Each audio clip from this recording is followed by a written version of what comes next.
আসসালামু আলাইকুম। আমরা প্রতিদিন যা রান্না করি তাই কিন্তু আপনাদের সাথে শেয়ার করি যে গ্রামের মানুষ কি রান্না করে, এসব কি। আমরা গ্রামের মানুষ অল্পতেই সন্তুষ্ট। আমরা আহামরি কোনো কিছুই খাই না। যা আমরা টাটকা টাটকা শাকসবজি তাই আপনাদের সাথে শেয়ার করি। আজকে মাছ রান্না করলাম ডাঁটা দিয়ে আর আলু দিয়ে, আর মিষ্টি লাউ, মিষ্টি কুমড়া ভাজি করলাম ডাল দিয়ে। আর এই তো আজকে রান্না, প্রতিদিনে যা করি তাই আপনাদের সাথে শেয়ার করি। আর আমার ছেলে কিন্তু ঘুম থেকে ওঠা, ওর ঘুম হয়েছে না, এর মধ্যে চুপ করে বসে আছে। আবারও বলতেছি তুমি ঘুমাও গিয়া, এই তো উঠে যাইতেছে, আবার শুয়ে ঘুমাইব। আর তারা বলে বড়া খাইব, তাই বড়া বানাইতেছি। আর শেষের বড়াগুলা মানে ভিডিও করতে মনে নাই, যেহেতু এক হাতে কাজ করি আর এক হাতে ভিডিও করি, অনেক কিছু মনে থাকে না। আর এই তো পেঁপে চারাগুলা লাগাইতেছি, তাও একটু শেয়ার করলাম, যেহেতু লং ভিডিও দিতে হয় প্রতিদিন। আর আপনাদের ভাইয়া যে ঘাস মানে পলতেছে গরুর জন্য।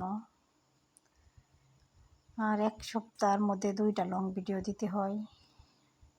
এই তো আজকে গরুকে গোসল করানো, গরু মানে আমরা যা যা কাজ করি তাই কিন্তু আপনাদের সাথে শেয়ার করি। আর এর মধ্যে আমার একটা সমস্যা হয়েছে, গরুকে ভুট্টার গুঁড়ার সাথে ডাল এগুলা মিক্সড করে খাবার দিতেছি। এখন গরু তো খাইতেছে না, কেন মন হইতেছে একটু কেউ জানলে জানায়েন তো। এটা কিন্তু বকনা, আর ওই দুইটা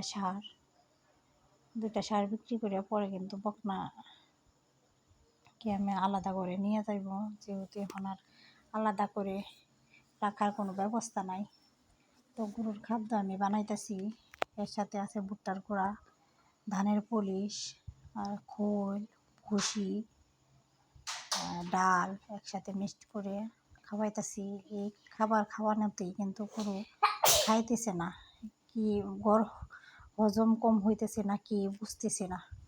আর যেহেতু ঈদ কাছাকাছি আসে পড়ছে, এখন কিন্তু না খাইলে একদম টেনশান থাকে মাথার মধ্যে, কেন গরু খাইতেছে না। আর একটা আমার আর মানে এই খাবার খাইয়া নরম লেদাইতেছে। যেহেতু আমরা গ্রামের মানুষ, তেমন শুদ্ধ ভাষায় আপনাদের সাথে কথা বলি না, যা বলি আপনাদের সাথেই মানে যেভাবে আমরা কথা বলি তাই আপনাদের সাথে শেয়ার করি। অনেকেই শুই না হাসবেন যে কি বলে না বলে, পাগল হয়ে গেছে কিনা। আর এটাই আপনাদের সাথে শেয়ার করার ছিল। সবাই ভালো থাকবেন, সুস্থ থাকবেন, আমার জন্য দোয়া করবেন, আমিও সবার জন্য দোয়া করি। আল্লাহ হাফেজ।